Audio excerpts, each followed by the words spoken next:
Tá. Esse pega entre o Matheus Barbosa e o Leonardo Tamburro, campeão e vice das 600 do ano passado.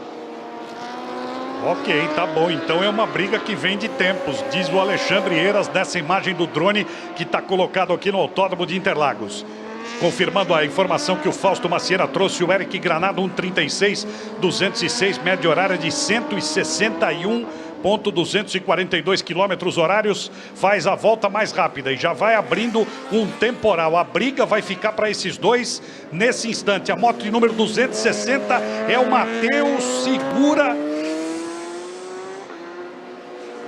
Passou direto o Matheus Barbosa.